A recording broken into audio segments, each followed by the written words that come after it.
ಶ್ರೀ ಗುರುಭ್ಯೋ ನಮಃ. ಹರಿ ಓಂ. ಭಾದ್ರಪದ ಮಾಸದ ಮೂರನೆಯ ವ್ರತ ಕ್ಷೀರವ್ರತ. ಆ ಕ್ಷೀರವ್ರತದ ಬಗ್ಗೆ ನಾವು ತಿಳಿದುಕೊಳ್ಳಬೇಕಾದರೆ,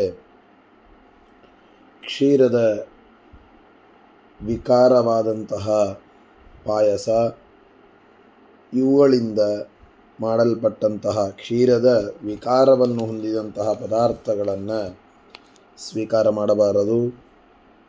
ಹಾಲಿನಿಂದ ಬೇಯಿಸಿದಂತಹ ಅನ್ನ ಮೊದಲಾದವುಗಳನ್ನು ಸ್ವೀಕಾರ ಮಾಡಬಾರದು ಅಂತ ನಾವು ತಿಳಿದುಕೊಳ್ಳಬೇಕು.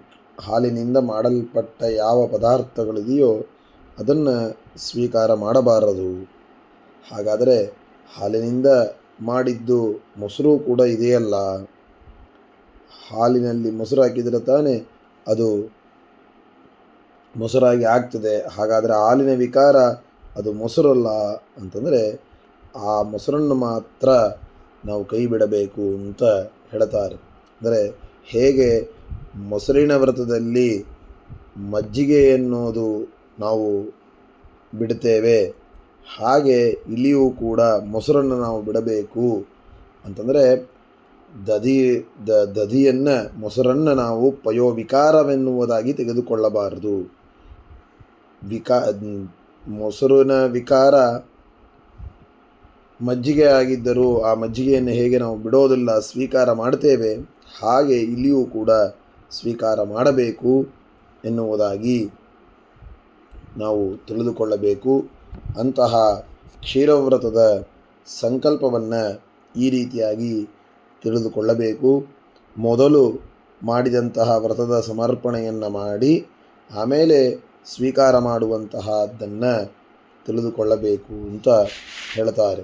ಅಂದರೆ ಮೊದಲು ಆ ಸಮರ್ಪಣೆಯನ್ನು ಯಾವುದು ಮಾಡಿರ್ತೇವೆಯೋ ಆ ವ್ರತವನ್ನು ಸಮರ್ಪಣೆ ಮಾಡಿ ಆಮೇಲೆ ಮೊದಲು ಒಂದು ವ್ರತವನ್ನು ತೆಗೆದುಕೊಂಡು ಆಮೇಲೆ ಸಮರ್ಪಣೆಯನ್ನು ಮಾಡುವಂಥದ್ದು.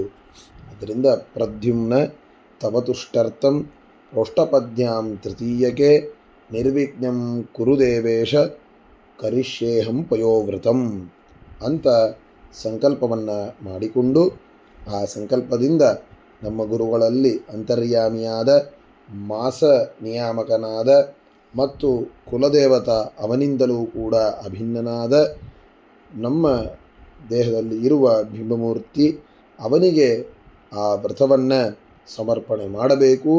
ಅವನ ಪ್ರೀತಿಗಾಗಿ ವ್ರತವನ್ನು ಸ್ವೀಕಾರ ಮಾಡಬೇಕು ಎಂಬುದನ್ನು ತಿಳಿದುಕೊಳ್ಳಬೇಕು. ಅಂತಹ ವ್ರತ ಕ್ಷೀರವ್ರತವನ್ನು ವಿಶೇಷವಾಗಿ ಮಾಡಿ ಭಗವಂತನಿಗೆ ಸಂತೋಷವನ್ನು ಪಡಿಸಬೇಕು ಎಂಬುದಾಗಿ ಇಲ್ಲಿ ತಿಳಿಸಿಕೊಡ್ತಾರೆ. ಆದ್ದರಿಂದ ಆ ಕ್ಷೀರವ್ರತ ಮತ್ತು ದಧಿವ್ರತಗಳು ಸುಲಭವಾಗಿ ಮಾಡಲಿಕ್ಕೆ ಬರುವುದು. ಯಾವುದು ನಮ್ಮಿಂದ ಮಾಡಲು ಸಾಧ್ಯವಿದೆಯೋ ಆ ವ್ರತಗಳನ್ನು ಮಾಡಿ ಭಗವಂತನನ್ನು ಸಂತೋಷಪಡಿಸಬೇಕು. ಈ ವ್ರತಗಳಲ್ಲಿ ಹೀಟಾಗತ್ತೆ, ಇದಾಗತ್ತೆ ಅಂತೆಂಬುವಂಥದ್ದು ಏನೂ ಇಲ್ಲೇ ಇಲ್ಲ. ಅವಶ್ಯವಾಗಿ ಎಲ್ಲರೂ ಕೂಡ ಮಾಡಬಹುದು. ಕಾಫಿನೂ ಬರೋದಿಲ್ಲ, ಟೀನೂ ಬರೋದಿಲ್ಲ, ರೋಸ್ ಮಿಲ್ಕು ಯಾವುದೂ ಬರೋದೇ ಇಲ್ಲ ಈ ವ್ರತದಲ್ಲಿ. ಕಾಫಿ ಎನ್ನೋದು ಬೇರೆ, ಹಾಲಲ್ಲ ಅಂತ ಯಾರೂ ಹೇಳಬಾರದು. ಅದೆಲ್ಲವೂ ದ್ರವ್ಯ ಹಾಕಿದ್ದೀರಿ, ಹಾಲಿನ ವಿಕಾರನೇ ಅವುಗಳು. ಅದರಿಂದ ಈ ಯಾವ ಪದಾರ್ಥಗಳು ಕೂಡ ಕಾಫಿ, ಟೀ ಮೊದಲಾದವುಗಳು ಈ ವ್ರತದಲ್ಲಿ ಬರೋದೇ ಇಲ್ಲ. ಆದ್ದರಿಂದ ಪಾಯಸಾದಿಗಳೂ ಬರೋದಿಲ್ಲ. ಅವುಗಳಿಂದ ವಿಕಾರವಾದ ಯಾವ ಸ್ವೀಟು, ಮೋದಕಗಳೂ ಕೂಡ ಬರೋದೇ ಇಲ್ಲ ಹಾಲಿನಿಂದ ಮಾಡಿದ್ದು. ಅಂದಮೇಲೆ ಕಾಫಿ ಹೇಗೆ ಬರ್ತದೆ, ಹೇಗೆ ಟೀ ಬರ್ತದೆ, ಅವುಗಳನ್ನು ಕೂಡ ನಾವು ಬಿಡಬೇಕಾಗ್ತದೆ. ಅವಶ್ಯವಾಗಿ ಭಗವಂತನ ಸಲುವಾಗಿ 1 ತಿಂಗಳು ಅದನ್ನು ಬಿಟ್ಟು ಅವನನ್ನು ಸಂತೋಷಪಡಿಸಬೇಕಾದದ್ದು ನಮ್ಮ ಕರ್ತವ್ಯ. ಮಾಡಲೇಬೇಕು. ದ್ವಿದಳ ವ್ರತ ಆಗಲಿಲ್ಲ, ಶಾಖಾವ್ರತವಾಗಲಿಲ್ಲ ಅಂತಂದರೂ ಮಧ್ಯದಲ್ಲಿ ಈ 2 ವ್ರತಗಳನ್ನು ಸುಲಭವಾದದ್ದನ್ನು ಇಟ್ಟಿದ್ದಾರೆ. ಅದನ್ನು ಮಾಡಿಯಾದರೂ ನಾವು ಭಗವಂತನಿಗೆ ಸಂತೋಷಪಡಿಸಬೇಕು. ಹೀಗೆ ಆ ಪ್ರದ್ಯುಮ್ನನಿಗೆ ಸಂತೋಷವನ್ನು ಪಡಿಸಿ ಆ ವ್ರತದ ಸಮರ್ಪಣೆಯನ್ನು ಆಮೇಲೆ ಆಶ್ವೀಜ ಮಾಸದಲ್ಲಿ ಮಾಡಬೇಕು. ಪ್ರದ್ಯುಮ್ನತೆ ನಮಸ್ತುಭ್ಯಂ ಮಾಸಮಾರಭ್ಯ ಯತ್ಕೃತಂ ಇಷ್ಟದೋ ಭವ ಸರ್ವೇಶ ಗೃಹೀತ್ವಾತು ಪಯೋವ್ರತಂ ಅಂತ ಹೀಗೆ ಕ್ಷೀರವ್ರತದ ಸಮರ್ಪಣೆಯನ್ನು ಆ ಎಲ್ಲ ಗುರುಗಳ ಅಂತರ್ಯಾಮಿಯಾದ ಮುಖ್ಯ ಪ್ರಾಣರಲ್ಲಿ ಅಂತರ್ಯಾಮಿಯಾದಂತಹ ಬಿಂಬಮೂರ್ತಿಗೆ ಅದನ್ನು ಸಮರ್ಪಣೆಯನ್ನು ಮಾಡಬೇಕು. ಹೀಗೆ 1 ತಿಂಗಳವರೆಗೆ ಆ ಕ್ಷೀರವ್ರತವನ್ನು ಮಾಡಬೇಕು ಅಂತೆಂಬುದನ್ನು ತಿಳಿಸಿಕೊಡ್ತಾರೆ. ಶ್ರೀಕೃಷ್ಣಾರ್ಪಣಮಸ್ತು.